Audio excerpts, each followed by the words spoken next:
Olá, boa noite. Eu sou Cauê Olotti. Seja muito bem-vindo ao Desafio de Empreender. Nosso objetivo é colocar em destaque, em pauta, um tema tão relevante para o desenvolvimento do nosso país e da nossa região noroeste do interior do estado de São Paulo, o empreendedorismo. Porque nós acreditamos em um Brasil que gera emprego, renda e o sustento de milhões de famílias. Nosso convidado de hoje é o deputado federal, professor de medicina, médico cirurgião, Dr. Simval Malheiros.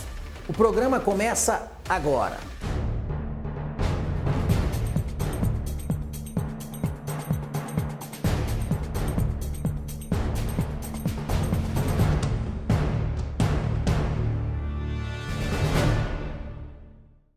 Olá, Dr. Simval, tudo bem? Tudo bem, é uma satisfação estar aqui com você, Cauê. Muito bom. Dr. Simval é médico, professor e também deputado federal, representando a nossa região aqui, o estado de São Paulo, em Brasília, né, doutor? Sim, tenho a honra de fazer isso. Né? Ah, que bom. Para começar o nosso programa, eu queria pensar com o senhor e fazer uma reflexão sobre um pouquinho do nosso momento que a gente vive, né? Tivemos um ano de 2016, um ano bastante truculento, um ano onde nós tivemos até o impeachment de uma presidente. Viemos para o ano de 2017 com, vamos dizer, um cenário de melhorias, né? A expectativa, nós como brasileiros, de uma mudança, apesar de números ainda de desemprego que saímos de 11,8% do ano de 2016. Esse ano, infelizmente, ainda estamos na casa de 14%, que é muita coisa. Mas eu acredito que a palavra de ordem é renovação, é mudança, assim como todas as coisas que mudam para melhor ajudam, né? Qual a visão do senhor, doutor, sobre esse cenário? Perfeito, Cauê, você definiu muito bem. O Brasil vem de uma crise muito prolongada, na realidade, né? Que no momento ela ainda continua muito séria, né? Endireitar o Brasil precisa de realmente muito trabalho, muita fé e um esforço coletivo até, porque o Brasil caminhou para uma situação no qual o desemprego, a saúde ficou calamitosa, a educação também, de tal maneira que, se a gente olhar com atenção, todos os índices que medem o desenvolvimento de um país estão sendo atingidos, né? De tal maneira que para corrigir o Brasil, ele tem jeito, sem dúvida, será um dos melhores países da humanidade, do mundo para se viver. Eu acredito que vai ser o Brasil, sem dúvida nenhuma. Pelo povo que vive aqui. O povo é um povo que luta muito, com todo esse sofrimento, dando uma baixa cabeça e enfrenta, né? Isso é uma personalidade de vencedor. Eu acredito que o Brasil está numa situação difícil, mas essa dificuldade será suplantada. Ah, muito bom. Bom, a gente vive aí um cenário de reformas, né? Tivemos aí agora a trabalhista, outras reformas da Previdência, grandes reformas para endireitar. Mas eu vejo que é muito importante uma visão agora de menos Estado, né? Para a gente tirar essa carga pesada do nosso país e mais mercado. E falando de mercado, a gente fala do tema do nosso programa, que é Desafio de Empreender, né, doutor? Qual a visão do senhor com relação a isso? Eu acredito que realmente essa seja a saída a curto, mas de médio para longo prazo. Porque o Estado já se mostrou ineficiente para cuidar da sua população. Então temos que desenvolver um novo sistema educacional no qual se produza nas pessoas, no crescimento intelectual das pessoas, na cultura de escolas, o empreendedorismo. De tal maneira que a pessoa consiga ter suas pernas para andar, que o governo, mesmo com dificuldades do Estado, ele consiga um desenvolvimento. E isso vai gerar empregos, vai melhorar a educação, vai melhorar a saúde, tudo que nós tanto almejamos, a segurança pública, né? Há necessidade de se mudar, na minha opinião, o sistema educacional brasileiro, visando que a pessoa não formar pessoas para fazer concursos e serem empregados, e viverem a sua vida totalmente ligada àquilo, mas sim ser empreendedores para que criem coisas, que se desenvolvam, que saiam, façam pegam um limão e fazem uma limonada, vamos dizer assim. não fique assim preso naquele limão azedo, né? Mas que daquilo lá saia uma limonada, que sem dúvida isso vai gerar emprego, a sua família vai melhorar, a família de todas as pessoas que vivem aqui nas nossas cidades também melhorará. Confio no Brasil nesse desenvolvimento. Eu acho que a saída é o empreendedorismo mesmo, educacional. E o senhor fala num ponto fundamental, a gente conscientizar os nossos jovens, desde pequeno, colocar isso na pauta, né? Isso é colocar em destaque. Você tem a opção de sobreviver, de ter sucesso, de não só o sustento da sua família, mas a gente vê aí uma mudança, uma transformação no mundo em que vivemos, né? Mudança onde os principais ativos eram de grandes empresas, com seus ativos, muitos colaboradores, e hoje, por exemplo, para um cenário onde a gente fala de aplicativos que facilitam a vida das pessoas e que valem bilhões, né? E foram criados por jovens através de uma ferramenta que tanto carece, né? Que é a inovação, pegar dos problemas que tem e surgir as oportunidades, criar mecanismos, meios. Então, é muito nessa linha, né, doutor? Sem dúvida. A inovação, por exemplo, eu acho que é fundamental, né? O mundo caminha para as inovações, né? Eu tive recentemente em Massachusetts, na universidade, discutindo esse assunto relacionado à medicina. Inovações na área médica. E isso há necessidade. Não se pode fazer o mesmo procedimento de uma mesma forma sempre. Tem que dali surgir novas técnicas, novos equipamentos e aplicar a outras áreas, se unirem para fazer um desenvolvimento muito maior que uma área sozinha não conseguiria. Por exemplo, na medicina, a biomedicina, a bioengenharia, a eletrônica, isso acoplado à medicina faz com que se beneficie demais os processos de cura dos pacientes, o processo de desenvolvimento da saúde. E que se cada um tivesse sozinho em suas áreas, não conseguiríamos fazer. Quer dizer, a palavra de ordem é união. União. Unir os esforços, as competências, as áreas de desenvolvimento, de tecnologia, de medicina, em prol de melhorar. Temos que inovar. Essa inovação e o empreendedorismo casa certinho com a inovação. Eu acredito que hoje é um processo mundial, né? A inovação já é aceita mundialmente pelos Estados Unidos, pela Alemanha, em grandes países, pela própria França, que tem que se inovar. Não se admite mais o indivíduo não ter inovações em seu desenvolvimento profissional, em suas áreas intelectivas, em seu desenvolvimento, para que pratique em sua vida novas atitudes, não só as mesmices, né? Mas novos processos, novos estudos, né? Sempre estar estudando, sempre se desenvolvendo, sempre aprendendo com alguém que sabe um pouco mais. É isso que vai gerar um ser humano mais competente, com uma qualidade de vida melhor. Desenvolvimento, né? Pessoal, profissional. E menos dependente do Estado, né? O Estado, todo mundo sabe, né? Nós estamos em situação muito crítica, né? O dinheiro está faltando em todos os setores, né? Então precisa ter empreendedorismo e precisa ter inovação. O empreendedorismo é o caminho e a solução não só para o nosso país, para a nossa região noroeste do interior do estado de São Paulo, mas também para o mundo. E eu vejo que o senhor fala muito desse tema, mas não é à toa, né, doutor? Porque, afinal de contas, o senhor também já empreendeu. Sim. O senhor teve um supermercado, o senhor contava, né, uma confecção. Exato. Como que foi essa experiência? Foi uma experiência muito boa, no qual também eu percebi que, como médico, fica difícil gerenciar outras áreas, né? Tem que ter dedicação em todas as áreas que se submete a trabalhar, né?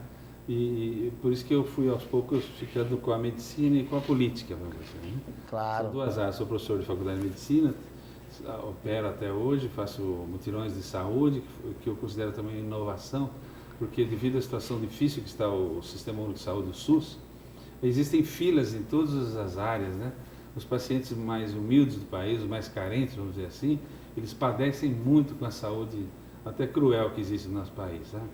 Então, a história dos mutirões que eu inovei é o seguinte: os municípios têm a Secretaria da Saúde e tem ali cadastrados os pacientes que estão, por exemplo, na fila de cálculos na vesícula já há 2 anos, hérnias há 4, 5 anos, e outras doenças mais. Se eu for citar essas duas, mas são 50 doenças que a pessoa é muito comum nos seres humanos e eles não conseguem se tratar daquilo. E procedimentos muitas vezes fáceis de serem realizados, porém a estrutura não permite que ele tenha acesso.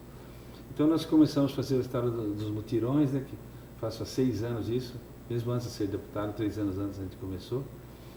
A gente vê com o secretário da Saúde, vê com os hospitais, qual a demanda reprimida, que seriam patologias que estão ali na fila e que precisam ser resolvidas e não tem a solução, né? E isso a gente cadastra esses pacientes e vamos fazer uns mutirão em finais de semana. Então, eu opero sábado e domingo, e opero uma média de 15 a 20 doentes no sábado e 15 a 20 no domingo, de tal maneira que são 40 doentes que saem da fila, né? Ele vai cuidar da sua família, vai cuidar do seu trabalho, vai poder trabalhar, porque esses doentes não podem nem trabalhar, aí surge uma crise social financeira muito grave.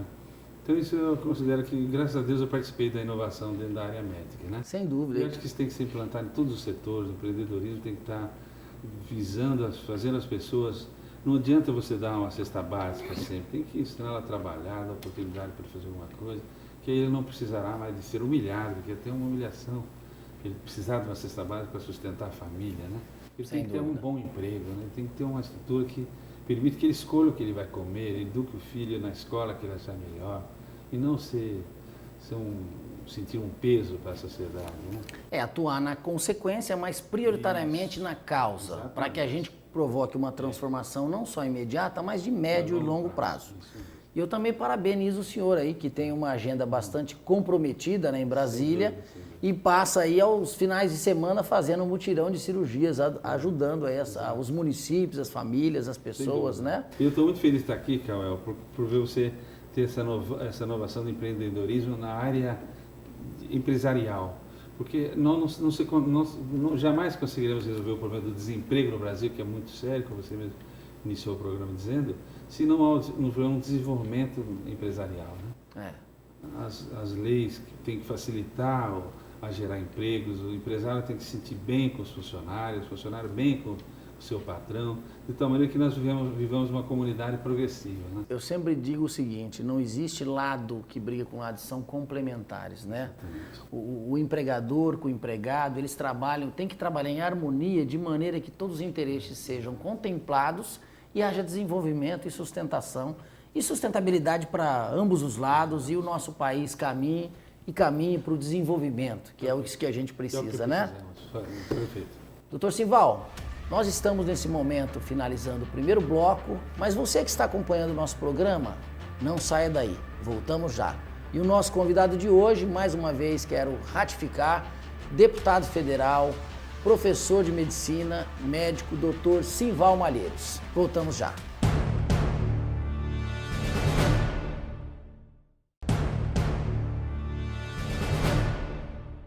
Estamos de volta, desafio de empreender. E o nosso convidado de hoje é uma pessoa muito especial. Deputado federal, professor, médico, doutor Simval Malheiros. Como deputado, não teria outra pergunta, ou não poderíamos fugir dela num momento tão crítico que vivemos no nosso país, doutor, chamado tema corrupção. O senhor é médico, o senhor sabe, é o câncer para o nosso país, a corrupção? Cauel, você fez uma pergunta realmente que não poderíamos deixar de falar alguma coisa sobre isso, né? Você até definiu o que eu iria falar, né? Que a corrupção é na medicina como se fosse o câncer para a saúde, né?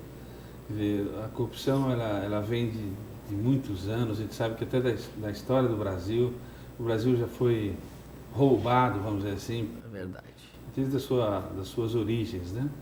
E que a corrupção caminhava no Brasil assim livremente e sorrateiramente e muito escondida, de tal maneira que se falava sempre, que eu sempre ouvi isso quando era criança, mas assim, que isso tudo acaba em pizza, né? Faça o que fizer, rouba, mas faz, né? Tinha muito que falar, não, ele rouba, mas ele faz. E hoje em dia, graças a Deus, se acordou com isso, né? Sabe-se muito bem que a corrupção não pode existir. A gente chega a pensar até que talvez seja uma doença da mente do ser humano para roubar tanto assim, vamos dizer. Roubam quantidades que daria para se construir uma cidade, né? Num país que se falta tantas casas populares, que essas tantas casas estão fechando. Isso é um absurdo, né? O Papa tem uma definição que eu particularmente gosto bastante sobre a política, né? Que a política também é um ato de caridade, onde você faz pensando o bem comum Exatamente. principalmente dos outros ou do próximo, né? E eu acho que nós estamos vivendo um movimento interessante, onde tem muitas pessoas também querendo entrar nesse processo, contribuir, a própria participação com tudo isso que está acontecendo, com o instrumento da Lava Jato, com esse processo de corrupção que está, de certa forma, a gente não ouve falar de outra coisa na mídia, né? Mas isso também é para as pessoas se envolverem, entender qual é o processo para promover as mudanças necessárias. Só dessa forma nós chegaremos a um país melhor, um país desenvolvido, né? A política tem que ser um instrumento de ação social, né?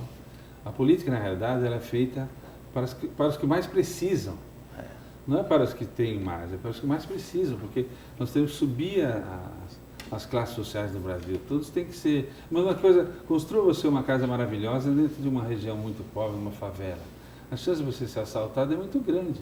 Por quê? Há um desnível, um desequilíbrio. As pessoas o contraste muito grande. Em casas de submoradias, né? E se vê outro indivíduo em situações de muito conforto, e começa a gerar dentro deles um pensamento de revolta, de justiça, né? Por isso que a política tem que agir para melhorar as classes sociais do país, né? O dia que nós tivermos pessoas ganhando melhor, trabalhando, os filhos podem estudar em escolas boas, com dignidade, né? A saúde ser mais digna no país, que não hajam filas, que todo mundo precisa fazer um exame, ele será realizado, né? Isso não é milagre, é uma necessidade, é uma coisa justa e necessária, né? O dia que isso ocorrer, o Brasil já estará com uma outra visão, ocorrerá até mais amor entre as pessoas, porque essa corrupção gera um desamor nas pessoas, gera uma desconfiança, né? Poxa, mas como o cara está lá, votamos nele, ele está roubando, né? Sendo que nós aqui estamos numa dificuldade, ele está lá em berços de ouro, né? De fato, nós precisamos virar a página e fazer um filtro, né? Um filtro disso tudo. Um filtro disso tudo, tirar desse grande problema um aprendizado que pode levar o nosso país e deve, né? Para um país de desenvolvimento, um país diferente. Nós acreditamos muito, doutor, num país empreendedor, que gera empregos, que gera renda e o sustento de milhares de famílias. Quando a gente fala isso, a gente pensa assim, a gente tem que ensinar os jovens de hoje a pescar. Nós temos que ensinar o caminho das pedras. Hoje, além das profissões normais que todos têm, nós temos um caminho de inovação de tecnologia que é praticamente um mar aberto a ser descoberto, né? Com uma série de coisas para fazer. E nesse sentido é importante também que essas pessoas, que a gente crie políticas públicas, né, na esfera federal, estadual e até mesmo municipal, de incentivo para que o empreendedor consiga superar as dificuldades, né, as grandes taxas aí tributárias e a falta até mesmo de apoio para que ele possa evoluir e ajudar. Dessa forma ajuda o país, ajuda o estado e até o mesmo município. Correto, doutor? Perfeito. Faço suas e minhas palavras. Faço minhas suas palavras, né? É exatamente isso que o Brasil precisa, esse empreendedorismo, essa facilitação, esse desenvolvimento de ideias, de facilitações. Eu acho que, na minha opinião, o que o governo tem que fazer é gerar esse tipo de mentalidade e apoiar essa mentalidade, porque a pessoa se faz sozinho depois, tendo aquele apoio necessário, ele conduz a sua própria vida. Ninguém pode ser teledirigido, isso não funciona, o robotizado, né? Eu vou estudar, vou fazer um concurso e vou viver ali. Ele não tem ideias.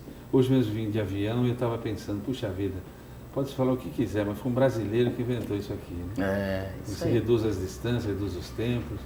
Quer dizer, o Brasil é capaz. Deputado federal, médico e professor Dr. Simval Malheiros. Muito obrigado pela sua participação no programa. Obrigado por aceitar o nosso convite. Muito sucesso, viu? Obrigado. É uma honra para mim estar aqui no seu programa. Eu gosto desse tipo de programa, um programa ilustrativo, um programa que direciona ideias, que movimentam a população. Chego a dizer até que acho que Deus é brasileiro, porque enfrentamos tantas dificuldades e nós sobrevivemos, né? Isso quer dizer que nós temos capacidade para sobreviver à crise e um dia sairmos dela e passar por cima de tudo isso e termos uma vida melhor, né? Obrigado. Um ótimo sábado, uma excelente semana. Fiquem com Deus.